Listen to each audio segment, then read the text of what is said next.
Hello, hello, je suis ravie de vous retrouver. Alors, comme prévu, je vais vous parler d'un rituel pour la pleine lune. Alors, il faut savoir une chose, c'est qu'aujourd'hui, nous sommes sur un axe bélier-balance, qui est c'est un axe personnel, le bélier étant individuel, la balance ayant besoin des autres. La problématique, c'est la dépendance. Quelle que soit la dépendance, que ça soit une dépendance amoureuse, la dépendance sociale, la dépendance financière, la dépendance donc affective, la dépendance alimentaire, la dépendance d'alcool, de drogue, de médicaments, de tout ce que vous voulez, le but c'est de devenir ce qu'est le bélier, c'est-à-dire individuel et libre. Donc, il va falloir, cette pleine lune va mettre en lumière vos problématiques, d'autant plus qu'elle est en carré avec Pluton, et que Pluton, c'est le dieu des enfers. Donc il va faire remonter, déjà qu'une pleine lune fait remonter beaucoup d'émotions, là, Pluton va vous faire descendre au plus profond de vous. C'est un peu comme si vous faisiez une psychanalyse. Donc effectivement, vous allez avoir tout ce travail interne qui va ressurgir et qui va vous perturber. Alors, bien sûr qu'il y a beaucoup de choses. Il faut tenir compte, par exemple, pourquoi aujourd'hui je fais cette vidéo? Parce que cette semaine, c'est la semaine sainte. Depuis dimanche dernier, c'était le dimanche des rameaux. Aujourd'hui, vendredi 15, c'est vendredi saint. Alors autant vous dire que je vais commencer mes rituels aujourd'hui. Demain, c'est la pleine lune et dimanche, c'est la pleine lune. Lundi, c'est lundi de Pâques. Dimanche, c'est Pâques. Donc, nous avons une chance au niveau spirituel décuplé, puisque nous sommes dans une célébration.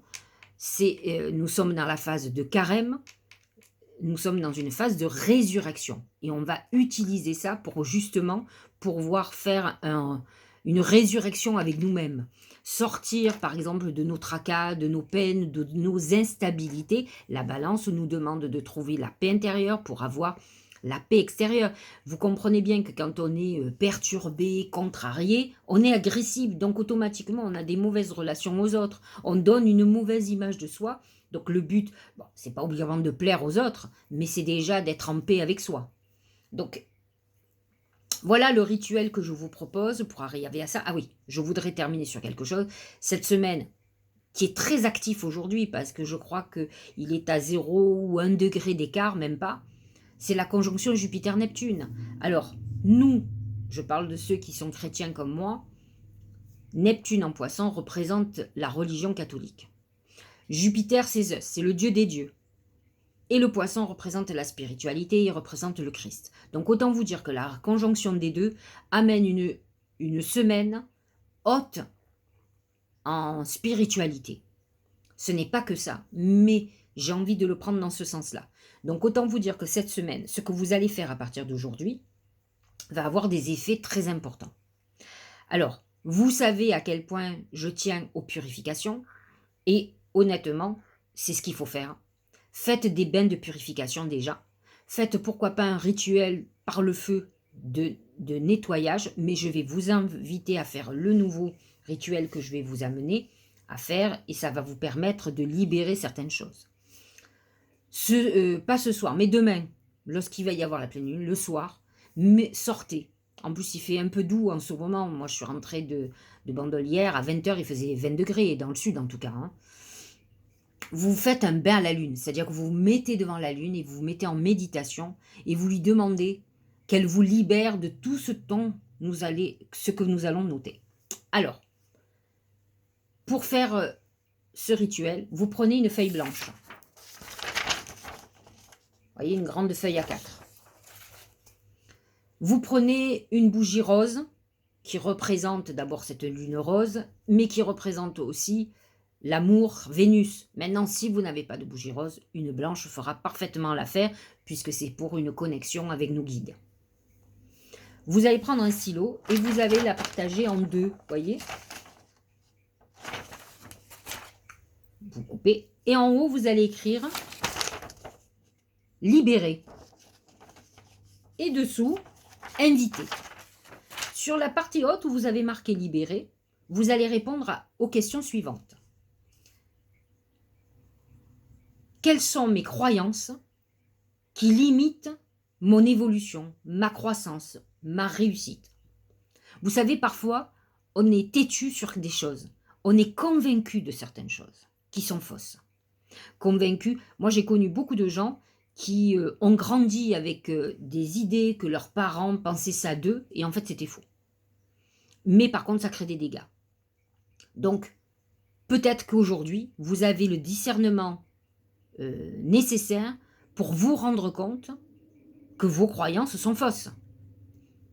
Vous pouvez être convaincu que telle personne vous fait du mal aussi, et c'est faux. Moi, j'en ai vu beaucoup de gens se tromper sur eux-mêmes, sur leurs idées, sur leur force. Alors, il va falloir avoir ce discernement, cette conscience que vous vous trompez. Donc ça, c'est la première chose. Et il faut le noter, à libérer. Quelles sont les habitudes que vous avez et que vous savez qui ne sont pas bonnes pour vous, ou que vous ne supportez plus? Peut-être que vous êtes obligé de faire certaines choses, des corvées, vous voyez, moi j'appelle ça des corvées, des obligations, obligations de famille. Mais vous savez, parfois, on se donne des obligations que l'on n'a pas. J'ai par exemple des gens qui ont un rituel d'appeler un de leurs parents tous les jours, et ils ne supportent pas ça. D'abord, ils ont des mauvaises relations avec le parent en question, mais ils se sentent obligés de le faire, ou ils ont peur que la personne les engueule. Enfin, mais vous savez, quand on est adulte, vous n'avez aucune obligation. Faites ce que vous avez envie. Et si ça ne plaît pas à l'autre, c'est pareil. Surtout si c'est pour souffrir. Il faut que vous arrêtiez de vous faire souffrir ou de vous faire quelque chose pour apaiser l'hystérie de l'autre, par exemple. D'abord, vous ne l'apaiserez pas. Quelqu'un qui a des problèmes psychiatriques, ça ne changera rien, sauf s'il a décidé que ça change. Donc c'est à vous en protéger. Et faites surtout ce que vous voulez. Donc ça, il faut le noter. Si vous avez des obligations, des corvées dont vous avez ras-le-bol, notez-le. Et ensuite, il faut que vous notiez, toujours sur Libérer, ce que vous êtes prêt à abandonner. Et ce que vous avez envie de, ce dont vous voulez vous libérer. Ce qui vous pèse, ce qui est lourd dans votre vie. Ce dont vous avez ras-le-bol. Donc, notez tout ça sur cette première partie de la feuille. En dessous, à inviter, vous allez noter ce que vous aimeriez faire rentrer dans votre vie, ce que vous aimeriez accueillir dans votre vie, ce qui manque à votre vie, qui vous rendrait heureux, qui vous donnerait le sourire aux lèvres. Ensuite, à inviter, vous allez noter quel est le domaine ou quels sont les domaines de votre vie sur lesquels vous devez rétablir un équilibre. Qu'est-ce qui ne va pas bien dans votre vie? Est-ce votre vie amoureuse, votre vie professionnelle? Est-ce que ça soit votre vie financière? Est-ce que c'est votre psychisme? Vous vous sentez en déséquilibre, instable? J'en sais rien. Il y a plein de choses comme ça. Où y a-t-il le désordre? Est-ce que c'est votre alimentation? Est-ce que, par exemple, c'est vous ne gardez jamais de boulot? Est-ce que c'est un problème avec vos enfants? C'est un problème familial. À vous de savoir où se trouve votre déséquilibre. Et le dernier point, très important, de quoi votre corps, de quoi votre esprit ont-ils besoin pour être en accord avec ce que vous désirez? C'est-à-dire, qu'est-ce que votre corps, vous avez des vœux, vous allez faire, ce sont des vœux, d'accord? Que vous allez faire, à inviter. Quels sont les vœux qui doivent être en accord avec votre corps? Quels sont les vœux qui doivent être en accord avec votre esprit? De quoi avez-vous réellement besoin pour votre santé physique, pour votre santé morale, pour vous rendre heureux, pour vous rendre en paix avec vous? C'est ça que vous devez noter dans vos vœux. Alors pas pour dans 10 ans. Hein. On fait quelque chose pour l'année. D'accord? Pour le mois prochain, si c'est quelque chose de rapide. Mais si c'est un travail de longue haleine, c'est pour cette année, mais ne faites pas un truc pour les 10 ans à venir. Si pour vous rendre heureux, c'est d'avoir une maison de 400 mètres carrés, j'espère que vous en avez déjà une de 80 mètres carrés. Ça serait déjà un bon début. Parce que si vous n'en avez pas du tout et que vous n'avez pas un centime, Ça va être compliqué pour qu'un jour vous soyez heureux. Il faudrait, avant de monter, je dis toujours, ça c'est mon terme, au lieu d'être à la 10e marche, il faut déjà passer par la première. Il faut que vos vœux soient réalistes. Bien sûr qu'on peut gagner au loto, mais si vous ne jouez pas, ça ne sert à rien. Vous ne pouvez pas aspirer à une maison de 400 mètres carrés alors que vous n'avez pas les moyens de vous acheter un studio ou que vous n'avez rien. Il faut qu'il y ait des possibilités, que vous soyez en train de mettre en route des choses qui sont possibles. Vous comprenez? C'est comme si vous voulez une voiture, mais vous n'avez pas le permis. Il faut que ça soit cohérent d'une manière ou d'une autre. D'accord? Donc, à vous de réfléchir avec ça. Alors maintenant, une fois que vous avez noté ce dont vous voulez vous libérer et ce que vous voulez accueillir, et ce que vous voulez accueillir et que vous voulez inviter dans votre vie, ce sont vos vœux. On est bien d'accord? Vous coupez la feuille en deux. Vous allez prendre un récipient qui résiste au feu. Et, puisque vous avez allumé une bougie au départ, j'ai un peu oublié quand même que quand vous allumez votre bougie, vous vous mettez en phase de méditation. Vous vous apaisez, vous faites beaucoup de respiration pour sentir le calme en vous. Profitez. Ceux qui sont croyants comme moi, faites une prière. Aujourd'hui, c'est un jour particulier. Donc, à vous de prier et demander à tous les anges, à Jésus-Christ, à la Vierge Marie de vous assister, à Dieu. N'ayez pas peur, allez-y. Donc, dès que vous êtes prêt, une fois que vous avez noté tout ce que vous avez réfléchi à ce que je vous dis, je vous rappelle que vous trouverez par écrit tout ce que je vous dis là sur mon blog. Et pour aller sur mon blog, vous tapez sylviecariou.com et en haut, il y a marqué blog. Vous cliquez, ça va être en première page dès que j'ai fini la vidéo. Donc vous coupez en deux. Vous allez prendre la flamme de votre bougie et vous allez brûler la partie où il y a marqué libérer.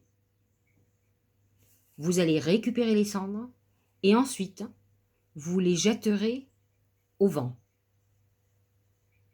Parce que nous sommes dans un signe d'air et que l'air, c'est aussi le vent. Donc vous le mettez dans votre jardin, vous le mettez dehors, vous récupérez et vous laissez partir à la terre. C'est ça qui est intéressant. Le papier invité, vous allez le plier. Vous allez laisser sous la bougie qu'elle se brûle intégralement. Et une fois qu'elle est brûlée complètement, vous mettrez ce papier sous votre oreiller pendant 7 jours. Et ensuite, vous le mettez dans un placard, vous le laissez sous votre oreiller ou dans votre table de nuit. Et vous le regardez de temps en temps. Il est bon de ressortir et de voir ce dont vous avez besoin pour vous en imprégner. On devrait faire ça chaque jour. Lire nos vœux pour que ça rentre. Parce qu'en fait, le fait de les lire, même ne serait-ce qu'à haute voix, vous le travaillez dans votre subconscient. Et notre subconscient nous fait aller vers ce qui est bon pour nous et ce que nous désirons. Mais c'est le subconscient et pas le conscient qui nous fait aller. Le subconscient, il veut, mais c'est l'inconscient qui travaille et qui pilote tout. Donc c'est l'inconscient à qui il faut conditionner nos vœux. Comme je vous l'ai dit au tout début, il est intéressant d'aller faire un bain de lune. Alors, c'est vrai que ce rituel, moi aujourd'hui, je suis d'avis, aujourd'hui 15, c'est de faire de la purification, du nettoyage. Comme ça, demain, vous vous sentez beaucoup plus apaisé pour faire le deuxième travail. Le 16, donc, samedi, vous faites le travail pour vous libérer. Vous écrivez vos papiers, vous brûlez, libérez. C'est une deuxième phase de libération qui est intéressante. Et vous enclenchez votre... Vous pouvez le faire aussi dimanche, ne vous inquiétez pas. L'idéal, c'est de le faire le 16, mais dimanche, c'est Pâques. Donc, c'est une période idéale pour vous. J'ai envie de vous dire que ces 4 jours, c'est par exemple un moment où effectivement, mettez-vous dans un côté prière. Demandez pendant ces 4 jours ce dont vous voulez pour vous, pour vos proches, pour que votre cœur soit apaisé et que vous vous sentiez bien. Profitez de ces 4 jours très importants au niveau de la religion, en tout cas la religion catholique. Mais bon, c'est des époques très importantes pour les musulmans aussi qui sont en plein ramadan. C'est le jeûne, hein, on est en accord avec eux actuellement. Donc, c'est un bon moment pour faire des demandes. Je vous l'ai dit, cette conjonction Jupiter-Neptune, Mars vient de rentrer en Poisson. Donc, on est dans quelque chose, il y a des choses à comprendre. Vous comprenez? On est dans cette phase d'ouverture spirituelle très importante. Donc, soyez spirituel. Priez, faites de la méditation. Ces 4 jours, utilisez-les à ça et faites vos vœux. Bon, j'espère que ce rituel vous aura convenu et que ça va vous apporter tout ce que vous désirez. Je vous dis à très bientôt.